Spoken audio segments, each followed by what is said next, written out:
If you want to use the AI writing help feature in WhatsApp, here is a simple way to do it in 2026. First, open WhatsApp on your phone.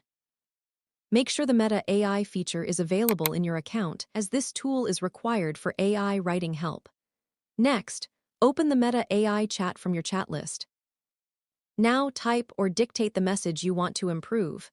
For example, you can write something like, "Can you turn this into a more professional message?" Then send your text to Meta AI.